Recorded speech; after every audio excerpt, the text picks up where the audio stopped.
Hello. Hello. Good afternoon, students. Good afternoon, sir. Good afternoon, sir. Clear हो गया second third chapter? Sorry, revise किया था सभी ने? Yes, sir. Yes, sir. I hope किया होगा, राइट? तो थोड़ा ज्यादा समझ में आएगा और मजा आएगा आपको, क्योंकि ये जो एचसी वर्मा के क्वेश्चन होते हैं क्या होते हैं? कॉन्सेप्चुअल क्वेश्चन होते हैं। ओके, कॉन्सेप्ट आपका क्लियर होता है तो ज्यादा समझ में आएगा आपको। ओके, अदरवाइज मैं समझाता रहूंगा, लेकिन क्या होगा कि इतना डिटेल में हम अभी समझा नहीं पाएंगे एमसीक्यू में कि कॉन्सेप्ट को समझाना, राइट? तो ओवरऑल कॉन्सेप्ट समझाते हैं, तो पॉसिबल हो तो आप क्लियर कर लो तो ज्यादा इजी रहेगा, राइट? ओके, अब टाइम वेस्ट नहीं करते क्योंकि 5 बजे मुझे मीटिंग के अंदर जाना है। सो लेक्चर्स भी, और आज का ये टारगेट है कि ये क्लियर कर देना। ये 32 चैप्टर, ऑलमोस्ट 15-16 जैसे क्वेश्चन है। ओके, इजी है क्वेश्चन, मैंने देखे अभी। ओके, आप खाली आंसर इसका स्क्रीनशॉट लेते जाना, जिससे प्रैक्टिस करने में एक काम करो, स्क्रीनशॉट की भी शायद जरूरत नहीं पड़ेगी। ऐसा हो तो मैं ओके ले लो तो अच्छा है। चलो ओके, तो आपको क्या है, खाली क्वेश्चन नहीं आंसर भी स्क्रीनशॉट में आ जाए तो प्रैक्टिस करने में इजी रहे। एक बार रिवीजन करना हो तो कर सकोगे। Okay, so current electricity. Okay, current electric current भूल से लिख दिया होगा शायद। करंट इलेक्ट्रिसिटी का ये चैप्टर है, इलेक्ट्रिक करंट इन कंडक्टर, ये टॉपिक है एचसी वर्मा का। और इसके रिगार्डिंग जो ऑब्जेक्टिव 1 टाइप जो उसके टेक्स्ट बुक के सबसे मोस्ट आईएमपी क्वेश्चन में से होते, वो मैं आपको, वैसे तो बहुत सारे एमसीक्यू है, जिसने सोल्व किए होंगे उसको पता होगा। देखो, एक चीज मैं आपको बताना चाहता हूँ कि आप मानोगे नहीं, ऐसा हो तो कोई बोलना, मैं उसको स्क्रीनशॉट भी भेज दूंगा कि 11th स्टैंडर्ड में अभी जो 11th की बैच है ना, उसमें 2 से 3 स्टूडेंट तो ऐसे, एटलीस्ट मैं नहीं बोलता सारे स्टूडेंट है, लेकिन 3 से 3 स्टूडेंट एटलीस्ट एक बैच में 1-2 तो होने ही चाहिए ऐसे। आई होप आपकी बैच में भी होने चाहिए, लेकिन अभी भी मुझे नहीं लग रहा कि कोई भी है आपकी बैच में जो गारंटी जेडबल या नीट को क्रैक करने के लिए एबल है, यानी कि वो गारंटेड या तो जेडबल क्रैक करके आईआईटी में जाएगा, एम्स में जाएगा। ऐसे 2-3 स्टूडेंट है। उन लोगों का आप मानोगे नहीं, अभी जब से मैंने 11th साइंस स्टार्ट किया तब से मेरा हर रोज का आधे घंटे से 1 घंटा जितना तो उसके डाउट सोल्व करके उसको फोटो खींच के भेजने में चले जाते हैं। मीन्स व्हाट, वो एक्स्ट्रा ऑर्डिनरी मेहनत कर रहे हैं। अभी भी 11th में है तो भी आप ऐसा बोलोगे सर 11th में है इसलिए 12th में आएंगे तो मोरल डाउन, ऐसा नहीं है। ओके, मैंने पढ़ाया हुआ है स्टूडेंट्स को, मुझे पता है 10th के अंदर भी स्टार्टिंग से लेके एंड तक वो इतने डेडिकेटेड थे। तो प्लीज आपकी बैच में भी एटलीस्ट एक्सपेक्ट करता हूँ तो 1-2 स्टूडेंट ऐसा रहे कि ये लेवल का क्लियर कर पाए। क्यों?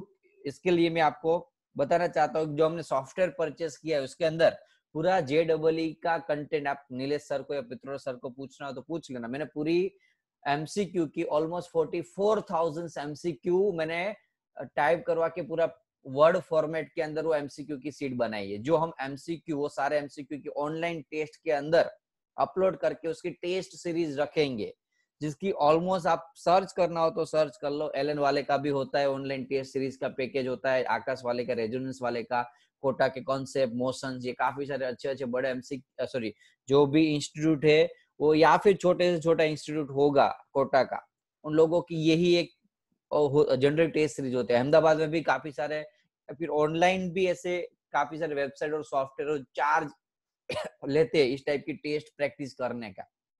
ओके, सर्च करना आपको मिल जाएगा। तो जनरली एक टेस्ट सीरीज के 10 से 15 रुपीस भी काउंट करो, ओके, तो आपको ऑलमोस्ट 1,000-1,500 या 2,000 जितना जो टेस्ट सीरीज खाली देना होता है, टेस्ट देना होता है, उसका चार्जेस होता है। उसके डाउट सॉल्व वगैरह अलग, सब कुछ वो तो होता ही नहीं है। खाली टेस्ट दे पाओ और उसके आंसर आपको मिल सके, यानी कि आपकी कैपेसिटी कितनी है, आप कितने तैयार हो, उसको खाली चेक करने के लिए 1,500 से 2,000 रुपये का सीरीज होता है, पूरे मंथली पैकेज होता है। तो ये तो पूरा साल के लिए आपको पैकेज मिलने वाला है। ओके, उसके लिए जो भी मेहनत कर रहे हैं हम सारे फैकल्टी, ओके, जो भी हमारा जो बैक सपोर्ट वर्क है, जो बैक सपोर्ट टीम है हमारी, ओके, जो सॉफ्टवेयर टीम है, टाइपिंग वाले है वो बंदे, वो सब कुछ अभी भी इतना वर्कआउट कर रहे हैं। तो प्लीज ऐसा ना हो कि हमारी मेहनत है ना वो पानी में चली जाए। ओके, आपसे थोड़ा एटलीस्ट रिक्वेस्ट है, आपसे थोड़ा काम करोगे या प्रैक्टिस करोगे, ऐसा कुछ चाहते हैं हम, तो करोगे तो मैं आप 12th स्टैंडर्ड का जल्दी करूं, क्योंकि मैंने प्रायोरिटी 12th स्टैंडर्ड की रखी है। मेरे ऑलमोस्ट बोला है कि 12th का आधा सिलेबस अपलोड पहले करना है, जो भी टेस्ट सीरीज है, और 11th का हम बाद में करेंगे। तो करोगे कि नहीं? गिव मी आंसर, यस और नो। Yes, हर sir. एक Yes, स्टूडेंट्स, sir. यदि हर एक Yes, स्टूडेंट्स sir. ऐसे Yes, sir. रेडी हो ना, तो ही मैं 12th का करो। अदरवाइज यदि आप ऐसा ना हो कि टाइम पास के लिए टेस्ट दे दी, पूरे मार्क्स वगैरह शो करेंगे उसमें, क्योंकि वो टेस्ट पेपर बनाने में जो अभी हमें टाइम लगता है उससे ज्यादा टाइम, आप समझ लो कि वो टेस्ट पेपर हम वर्ड फाइल में हमने ऑलमोस्ट तो बना दी है। ओके, जनरली क्या किया है कि कोटा की क्लासेस है, उसके साथ अभी मैंने आज अभी भी डील करके ही बैठा हूँ, उसके कंटेंट भी दोनों फैकल्टी के पास चेक करवा लिया।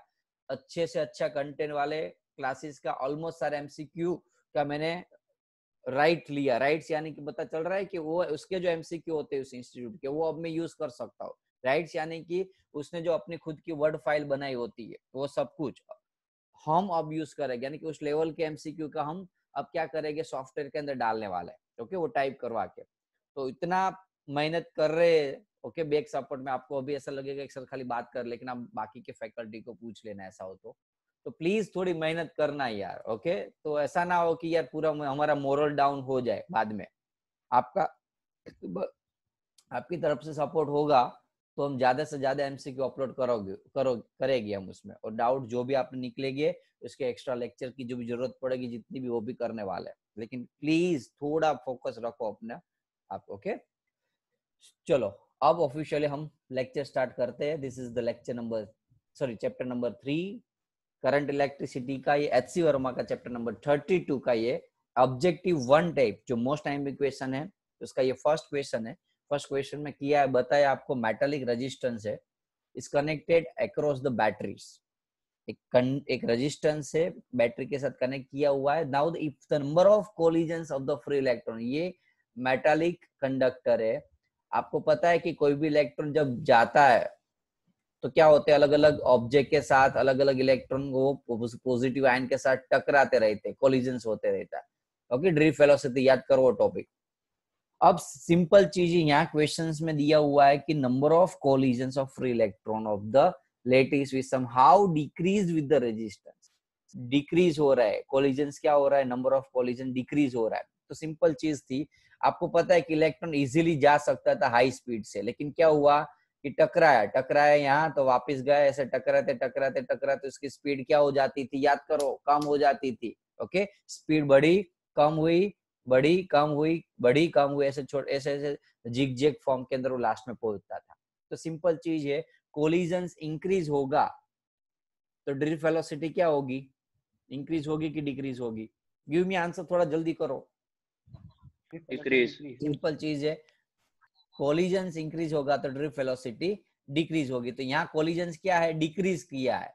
तो कोलिजन यदि डिक्रीज करेंगे तो drift velocity will be increase, और ड्रिफ्ट वेलोसिटी यदि इंक्रीज होगी, ओके, ड्रिफ्ट वेलोसिटी यदि क्या होगी, इंक्रीज होगी, तो आपको पता है कि वीडी का फॉर्मूला था, सॉरी करंट का फॉर्मूला था। हमें क्या फाइंड करने को बोला है, करंट के बारे में रिगार्डिंग बात की हुई है। तो करंट के बारे में बात की है, तो करंट का फॉर्मूला है I is equal to n e VD. तो ड्रिफ्ट वेलोसिटी इंक्रीज हो रही है तो करंट क्या होगा, इंक्रीज होगा। तो कौन सा आंसर ऑप्शन आएगा, बोलो फर्स्ट। क्लियर है, कॉन्सेप्ट समझ में आना चाहिए। ओके, वो क्लियर हो तो ही आगे मैं बढ़ूंगा, अदरवाइज आपको बोल देना तो वापस समझा दूंगा डिटेल में। देखो, दो चीज से मैं जाऊंगा, एक तो ऐसा समझ के जाऊंगा कि आपको वो चैप्टर का उस टॉपिक का कॉन्सेप्ट क्लियर है, यदि समझ में आया तो ठीक है। यदि आपको वो टॉपिक का कॉन्सेप्ट क्लियर नहीं होगा तो मुझे बताना, तो भले 5-10 मिनट या फिर 1-2 एमसीक्यू कम हुए इस लेक्चर में, एक्स्ट्रा लेक्चर रखना पड़े, उसकी दिक्कत नहीं है, लेकिन कॉन्सेप्ट क्लियर होने चाहिए। ये आप एमसीक्यू नहीं कर रहे हो, मैंने लास्ट टाइम भी बताया था, ये आप कॉन्सेप्ट क्लियर कर रहे हो। ओके, बूस्टिंग कर रहे हो अपने चैप्टर्स को। ये two resistance A and B have the resistance R and RB respectively. RA less than RB, RA less than RB दिया हुआ है। तो बच्चों यहाँ रेजिस्टिविटी के बारे में कुछ बात की है। रेजिस्टिविटी का फॉर्मूला क्या था, याद करो, रेजिस्टिविटी का फॉर्मूला, रेजिस्टेंस का फॉर्मूला क्या है, बोलो। RA upon L, sir. RA upon A है, RA upon A है कि नहीं? Yes, sir. अब यहाँ क्या है कि रजिस्टिविटी की बात की है, लेकिन हमें यहाँ रेजिस्टेंस है वो खाली रजिस्टिविटी के ऊपर थोड़ा डिपेंडेंट है, वो तो लेंथ के ऊपर भी डिपेंड है और एरिया के ऊपर भी डिपेंड है। तो यहाँ रेजिस्टेंस में खाली इतना बता दिया है कि R A less than R B, इससे हम वो तो नहीं प्रूव कर पाएंगे ना कि rho A is equals to rho B, या रो की रिलेशन फाइंड करने के लिए we have two value of length and area. somehow means what, इस क्वेश्चंस के अंदर लेंथ और एरिया के बारे में कुछ इंफॉर्मेशन ही नहीं है, इसलिए ऑप्शंस आएगा D, the information is not sufficient to find the relations. Clear है सभी को? Yes sir. पक्का ना? रो ही दिया हुआ है हमें आर में, यहाँ यदि ऐसा दिया होता कि length of A is equal to length of B, area of A less than area of B, ऐसा कुछ रिलेशन दिया होता तो हम आंसर दे पाते, लेकिन यहाँ तो आधा आधा इंफॉर्मेशन है, इसलिए इंफॉर्मेशन सफिशिएंट नहीं है, इसलिए ऑप्शन आएगा डी। एक बार खाली आंसर में टिक कर रहा हूँ, बाद में हम सारे वेरीफाई कर लेंगे, ऐसा ना हो कि कुछ मेरे माइंड में अलग चल रहा हो, मैंने ऑप्शन में कुछ अपने हिसाब से किया और हमारा आंसर एक्चुअली रॉन्ग हो। ओके, तो हम बाद में वेरीफाई कर लेंगे। ओके, मैं भूल गया हूँ पीडीएफ खोलना, अदरवाइज मैं कॉपी पेस्ट कर देता हूँ लास्ट टाइम की जगह जैसे। चलो थर्ड नंबर का है product of the resistivity and conductivity of the cylindrical conductor. Resistivity and conductivity का प्रोडक्ट किसके ऊपर डिपेंड है? आपको पता है रेजिस्टिविटी यानी कि क्या होता है? 1 अपॉन कंडक्टिविटी होता है, rho is equal to 1 upon sigma, होता है कि नहीं? रेसिप्रोकल। Yes sir. तो ये जो सिग्मा है रो के साथ मल्टीप्लाई में होगा, इस साइड आएगा, तो यहाँ क्या बचेगा? खाली क्या बचेगा? 1 यानी कि कांस्टेंट टर्म है ना, यानी कि ये दोनों का आप मल्टीप्लाई करोगे तो आंसर क्या आएगा? कांस्टेंट। कांस्टेंट मीन किसी के ऊपर डिपेंडेड नहीं है, तो आंसर आएगा नन ऑफ दिस। क्लियर है? Yes sir. पक्का ना? फोर्थ नंबर का is the temperature of the metallic resistor is increase the product of, similarly question है, देखो product of resistivity and conductivity, resistivity and conductivity का product 1 ही होता है। Temperature increase करो, एरिया इंक्रीज करो, डिक्रीज करो, कुछ भी लेना देना नहीं है, तो आंसर क्या आएगा? Increase decrease remains constant. C remains constant. Clear? Easy question Yes, है sir. वैसे इस चैप्टर के, तो ऐसा लग रहा है लास्ट वाले अच्छे क्वेश्चन थे। ओके देखो ये चैप्टर में इसलिए मैंने बात बताया था, इस चैप्टर इतना करंट इलेक्ट्रिसिटी में क्या है, जो टॉपिक थे ना वो रेजिस्टेंस के ऊपर ज्यादा है, न्यूमेरिकल बेस्ड अच्छे आते हैं। ओके एक एक मार्क्स में, नीट वाला खास ध्यान रखना, ये सारे नीट के लिए अच्छे क्वेश्चन है। In an electric circuit containing a battery, a charge assume positive, okay inside battery always, इसमें क्या है, A always go from positive terminal to negative, may go from, okay चलो समझ में आ गया।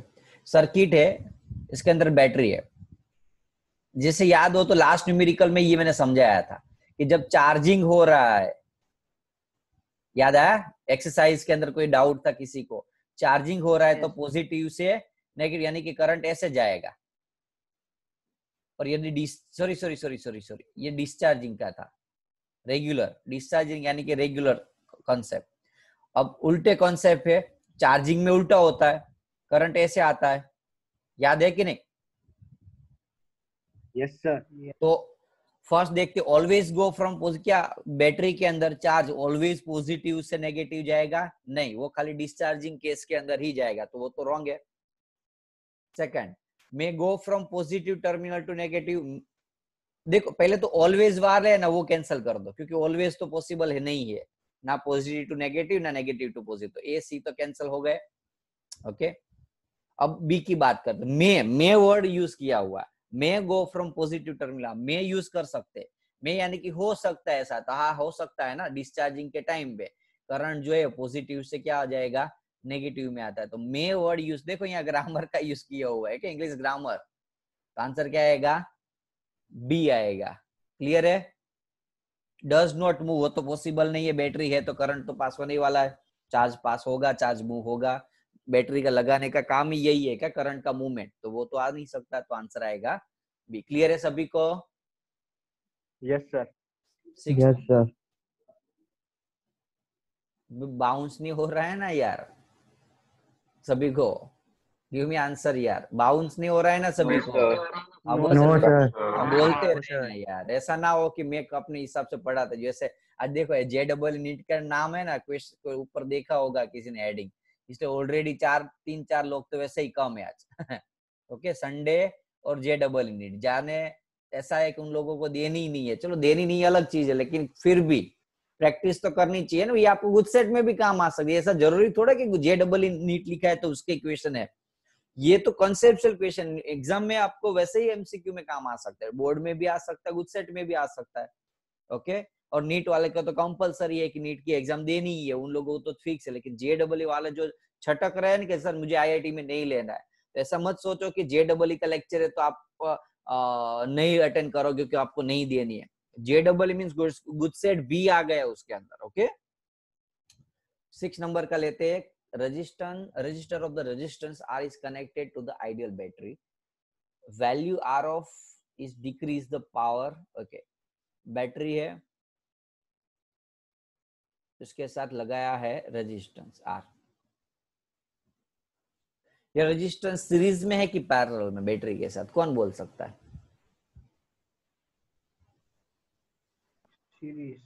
सीरीज। नहीं, पैरेलल में। देखो सीरीज का मीनिंग क्या, कि ऐसे हो तो सीरीज में होगा, ऐसे समझ लो। सीरीज में यानी कि यहाँ 2-3, एक मिनट, ऐसे दूसरा कोई सेल हो और बीच में ऐसा हो तो सीरीज में कहलाएगा। लेकिन जब एक ही सेल का नेगेटिव टर्मिनल और पॉजिटिव टर्मिनल, देखो आप कंपेयर करो, ये पॉजिटिव है और ये नेगेटिव है, ये पॉजिटिव है और ये नेगेटिव है। याद करो वो क्वेश्चन मैंने बताया था, जब लाइन में ही ये रेजिस्टेंस, देखो यहाँ भी पॉजिटिव नेगेटिव है टर्मिनल, बता सकते हैं कि नहीं? ऐसे भाई समझ में आ रहा है कि नहीं? ये पॉइंट पे पॉजिटिव टर्मिनल, ये पॉइंट पे भी, तो जितना पॉजिटिव वी होगा उतना भी यहाँ ही होगा ना टर्मिनल वोल्टेज। जितना यहाँ इस पॉइंट पे उतना ही टर्मिनल वोल्टेज यहाँ होगा कि नहीं? तो आप देखोगे रेजिस्टेंस और बैटरी दोनों एक्चुअली सेम पोटेंशियल के ऊपर है। यानी कि सेम पोटेंशियल कौन से केस में आता था? पैरेलल के अंदर।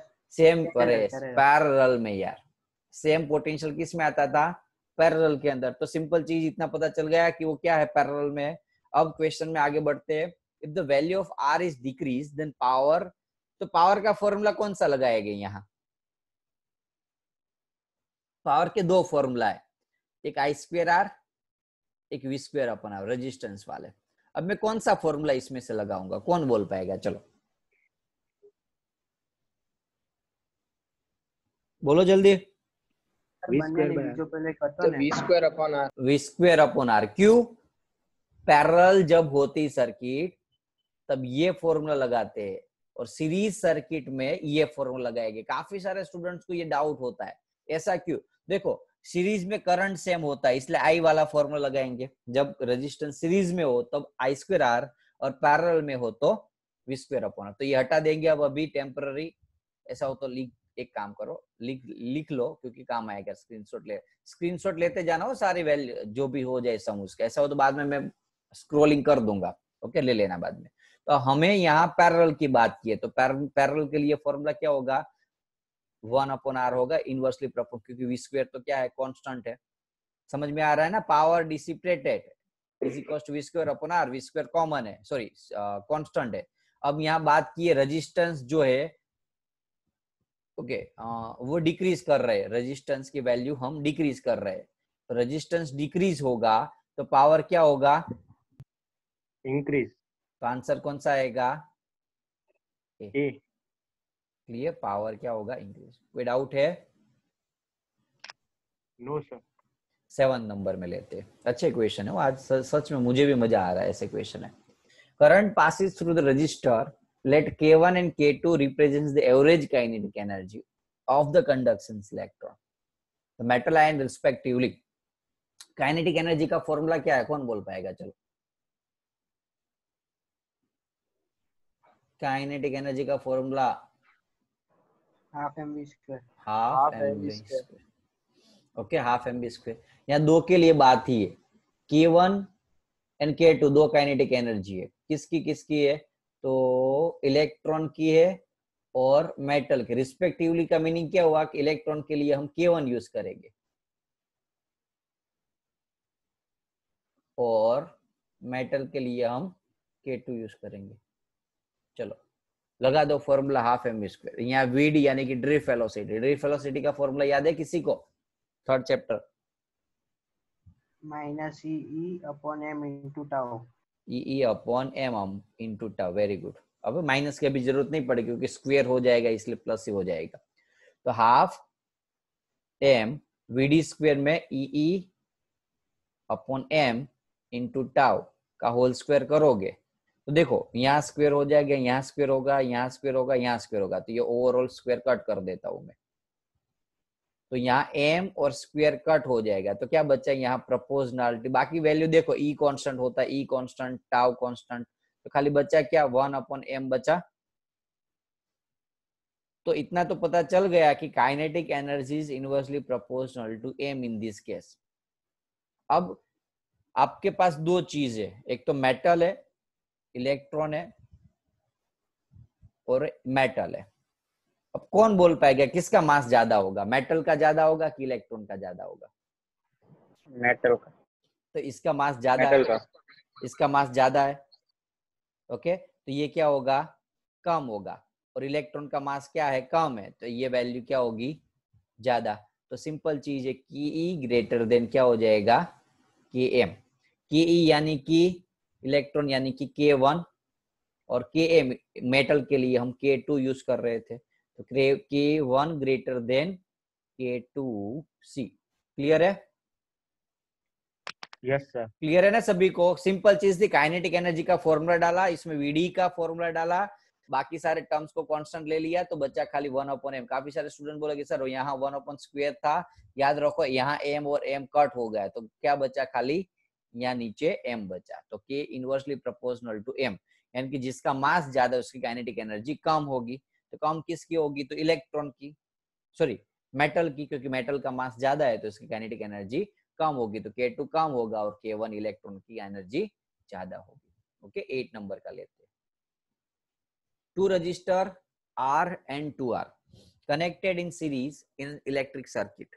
तो थर्मल एनर्जी यानी कि क्या, देखो H फॉर्मूला आता था याद हो तो, is equals to I square R T, और एक v square upon R into T. दो फॉर्मूला थे, डिपेंड्स ऑन द क्वेश्चन की सीरीज में है कि पैरेलल में है। ओके, यहाँ सीरीज की बात की है तो हम ये फॉर्मूला हटा देंगे, सीरीज में है इसलिए। जूल्स लॉ 10th स्टैंडर्ड में आता था याद हो तो किसी को।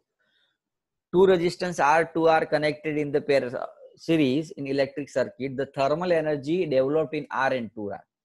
तो HR यानी कि, और नीचे लिखेंगे H2R। फॉर्मूला डाल देते, करंट तो सेम ही है, फर्स्ट का रेजिस्टेंस R है, सर्किट बनाता हूं, वैसे कुछ हार्ड नहीं है, बताने की जरूरत तो पड़ेगी नहीं। चलो, into T upon I square into 2R into T. समझ में आ रहा है ना, समझ में आ रहा है कि नहीं सभी को? ओके, ऊपर मैंने हीट एनर्जी, थर्मल एनर्जी यानी कि कुछ भी नहीं, हीट एनर्जी। ओके, अब हीट एनर्जी का तो फॉर्मूला याद है ना, स्क्वायर आर टी, तो वही है थर्मल एनर्जी। तो आई सीरीज में कट होगा, टाइम तो सेम ही पास होगा, रेजिस्टेंस आर कट होगा, तो ऊपर 1 और नीचे 2, तो रेशियो 1:2। आंसर आपका सही है, तो आंसर आएगा यदि जल्दी हो रहा है, ना समझ में आया तो बताते रहना। ओके, 9th नंबर का ट्राई करो, चलो खुद सेम R2R, खाली क्या है यहाँ पैरेलल है, तो पैरेलल में कौन सा फॉर्मूला आता था, v स्क्वायर अपॉन R वाला। चलो ट्राई करो और मुझे आंसर बताओ कौन सा है। 2:1। 2:1। सिंपल चीज है, क्या हो जाएगा, उल्टा हो जाएगा उससे। यहाँ क्या था, यहाँ R प्रोपोर्शनल था, R सामने था, तो 1:2 आया। तो यहाँ क्या है, R इनवर्सली है, तो 2:1 होगा। फिर भी सोल्व करना, ओके, एग्जाम में कभी भी जल्दी नहीं करना है ऐसे, ओके, रिस्क नहीं लेना है, सोल्व कर देना है। 10th नंबर का देखते हैं। Uniform wire of the resistance 50 ohms is cut into 5 equal parts. अच्छा क्वेश्चन है, 50 ohms का है पूरे के पूरा, उसको 10 पार्ट्स में डिवाइड कर, सॉरी 5 पार्ट्स में डिवाइड कर दे। टोटल का 50 ohms था, 5 पार्ट में डिवाइड होने के बाद सेपरेटली जो पार्ट्स हुए 1 2 3 4 और 5, उसका रेजिस्टेंस कितना होगा? इसका टोटल 50 ओम्स था। बोलो ये सेपरेटली रेजिस्टेंस की वैल्यू कितनी है? 10 नहीं, टोटल 50 ओम का है, 5 पार्ट में डिवाइड किया तो एक पार्ट का कितना हुआ? यार कॉमन लॉजिक लगाओ, टोटल 50 है, ओके, तो 5 पार्ट में डिवाइड किया तो 5 पार्ट है, पार्ट तो 50 ओम रेजिस्टेंस होता है। तो एक पार्ट का कितना? तो 50/5 ऐसे डायरेक्टली लॉजिक, तो 10 ओम्स। Very good. तो रेजिस्टेंस सेपरेटली कितना आया? 10 ओम, हर एक का 10 10 10। अब सभी को क्या करते हैं, यहाँ पैरेलल में लगा देते हैं।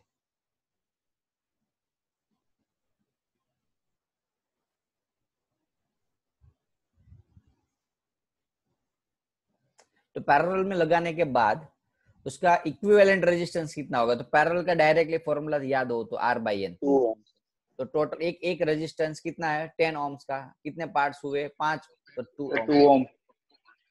ओके, तो फर्स्ट आंसर क्लियर है। 11th नंबर का क्वेश्चन है, consider the following two statement Kirchhoff law. Just 1 minute. Okay, Kirchhoff junction law follow from the conservation of charge. हाँ तो सही है ना फर्स्ट। तो किरचॉफ का फर्स्ट लॉ तो क्या है? चार्ज कंजर्वेशन ही देता है। Now Kirchhoff loop law follow the conservation of nature of electric field. सही है ये? किरचॉफ का सेकंड लॉ क्या था? किरचॉफ का second law conservation of energy. Conservation of energy. अब एनर्जी का फॉर्मूला क्या आता था? याद करो, सेकंड चैप्टर में हाफ एप्सिलॉन 0 E² नहीं था एनर्जी का फॉर्मूला? याद करो, था कि नहीं? Yes, एनर्जी डेंसिटी निकालते थे, याद है? Yes, sir. यस तो सर। इसमें ये E क्या है? इलेक्ट्रिक फील्ड नहीं है? Yes, sir. तो यानी कि एनर्जी जो है डायरेक्ट इनडायरेक्ट किसके ऊपर डिपेंडेड है? Electric field. यानी कि हम यहाँ एनर्जी की तो बात कर ही रहे, तो साथ में किसकी बात कर रहे हैं? इलेक्ट्रिक फील्ड के ऊपर। डोंट वरी, अभी मैं ये जो क्वेश्चन है ना मैं खुद सोल्व कर रहा था ऐसे, क्योंकि अभी टाइम था, फ्री था, तो ओके सारे। तो मैंने ये क्वेश्चन मेरा भी रॉन्ग गया था, ओके, मैंने भी इसमें रॉन्ग किया हुआ था, ओके। तो डोंट वरी, आपसे तो होने वाला था वो तो मुझे पक्का था, क्योंकि मैं भी ऐसा माइंड में नहीं था कि एनर्जी इलेक्ट्रिक फील्ड का वहां से लोग रिलेशन फाइंड आउट निकालेंगे, ओके। बाद में मैंने नेट पे सर्च किया तो पता चला कि एक्चुअली आंसर में ये सही है कि ये रॉन्ग है, सॉरी सही है ये।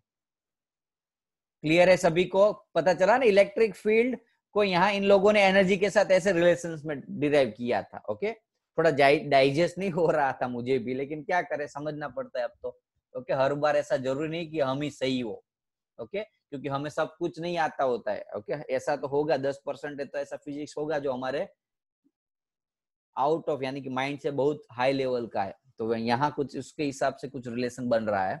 So that's why the answer यहाँ ई आ रहा है 11th का, ओके। अच्छा क्वेश्चन है, स्टार क्वेश्चन है, क्योंकि ये मेरा भी रॉन्ग गया था जब मैं सोल्व कर रहा था, क्योंकि आपको समझने से पहले एक बार मैं एक आंसर है ना वो वेरीफाई करता, क्योंकि जनरली क्या होता है कि सही है क्वेश्चन नहीं है, अब हम सोल्व करने लगेंगे, आंसर मैच ना हो रहा तो ओके, या फिर एक आध दो ऐसे क्वेश्चन निकल गए जो मुझे भी ना पता चला तो उसमें 10-15 मिनट लग जाए, तो बेहतर ये मैं एक बार सोल्व कर लूं सारे। तो 11th नंबर का ये केस क्वेश्चन अच्छा था, ओके, एक्स्ट्रा ऑर्डिनरी क्वेश्चन था। यहाँ आपको ये क्वेश्चन यदि एग्जाम में या बोर्ड में पूछना, इतनी गारंटी है 100 में से शायद 1 से 2 स्टूडेंट्स को, वो भी वो लोग जिसने ये क्वेश्चन कहीं देखा, कहीं सुना या फिर कहीं सोल्व किया हुआ है। क्लियर है सभी को? यस और नो? तो अच्छा क्वेश्चन ऐसे स्टार देखो, ज्यादा प्रैक्टिस से JEE या फिर ऐसे कोई भी एग्जाम हो, गुज के नीट की या बोर्ड की एग्जाम हो, आपको 2 से 3 क्वेश्चन तो ऐसे हो गए जो एकदम एक्स्ट्रा ऑर्डिनरी हो गए, ओके। जो एक रैंकर और एक 100 मार्क्स और 99 मार्क्स वाले दोनों में यही डिफरेंट होता है, या 98 वाले में, कि वो 100 मार्क्स वाले ने ये जो 1-2 क्वेश्चन ऐसे जो बोर्ड में पूछ लिए थे वो कर लिए थे। बाकी जो 98 मार्क्स लाना बोर्ड में इजी है, लेकिन 900 में से 100 आना टफ है, या फिर 95 लाना इजी है, 100 आना बहुत टफ है। जितनी मेहनत आपको 95 मार्क्स लाने में करनी पड़ती है, उससे कई गुना ज्यादा 100 मार्क्स लाने में करनी पड़ती होती है।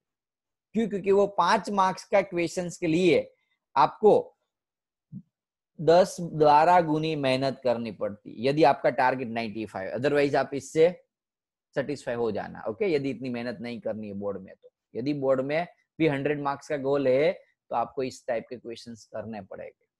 ओके, सो 12th नंबर का क्वेश्चन ले लेते हैं। 2 non ideal battery are connected, मस्त क्वेश्चन है सच में। Non ideal batteries are connected the series, consider the following statement.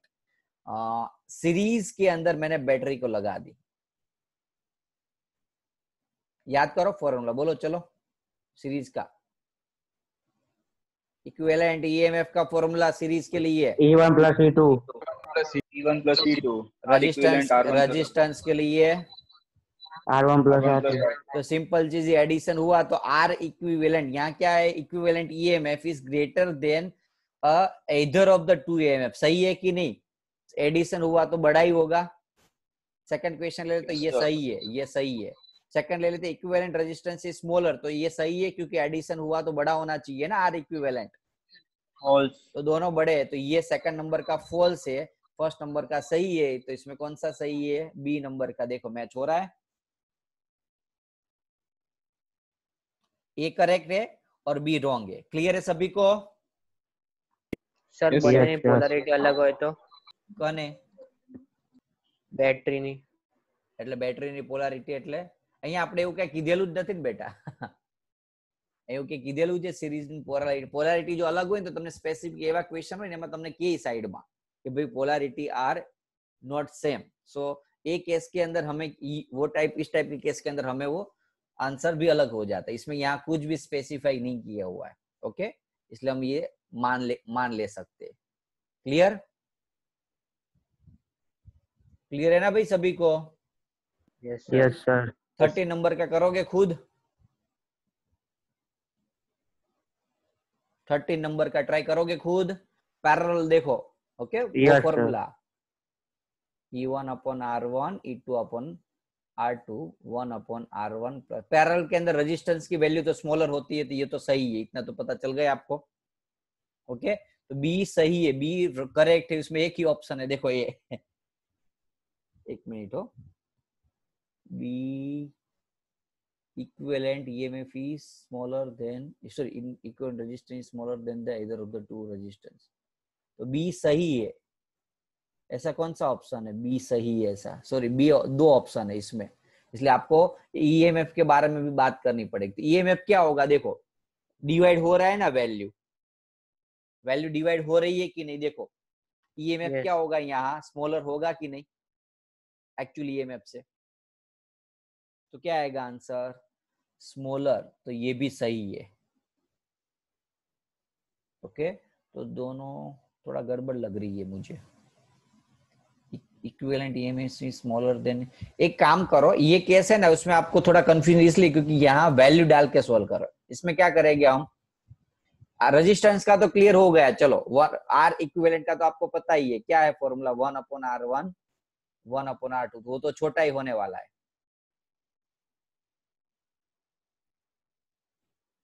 Less than, लेकिन ईएमएफ में थोड़ा डाउट है, तो हम क्या लेंगे, ईएमएफ की कोई रैंडमली वैल्यू ले लेते हैं, R1 ले लेते हैं 2, थोड़ी इजी कटिंग हो जाए ऐसी वैल्यू लेते हैं। चलो R2 1 लेते हैं, चलो करके कर डाल, इसके अंदर फॉर्मूला डाल, वैल्यू डाल के करो, तो चलो E1 अपॉन R1 तो 3, E2 अपॉन R2 तो 2, 1 अपॉन R1 तो 1/2 और प्लस 1, 3 + 2 5, 1 + 3 पे पता चल रहा है ना क्या कर रहा हूँ? तो ऊपर चलो, मैंने कुछ किया नहीं अपने रैंडम, क्योंकि डाउटफुल था, डायरेक्टली आंसर दे पाने में मैं कैपेबल नहीं था, तो 10/3 यानी कि 3 पॉइंट समथिंग आया आंसर, इक्विवेलेंट की वैल्यू। इक्विवेलेंट की वैल्यू आई 10 पॉइंट समथिंग, 3.3 समथिंग। क्या इसमें एक से बड़ा है इससे छोटा है? तो थोड़ा कंफ्यूजिंग वाला क्वेश्चन सर मोटू जैसे ऐसे मोटू जैसे मानी, તો हाँ मानी ना લઈ શકીએ ને આપણે યાર બેટા। સર ઓલું રોંગ થશે ને આઈ રોંગ થશે।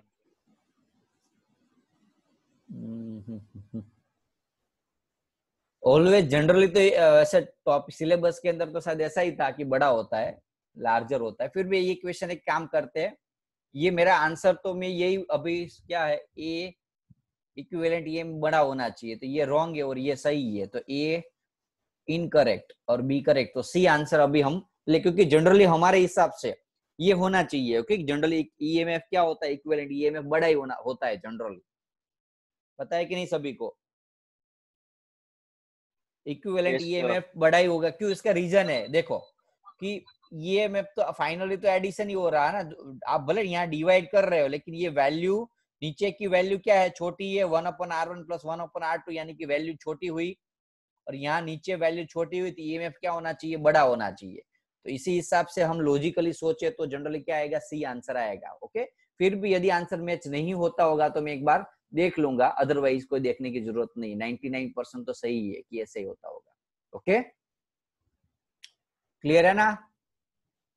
Yes sir. 14 नंबर का क्वेश्चन है। Okay, the net resistance of the ammeter should be small. एक काम करो, फिर से रिज्वाइन कर लो, 2 ही क्वेश्चन बचे, 3 क्वेश्चन फटाफट करा देता हूँ, रिज्वाइन कर लो। चलो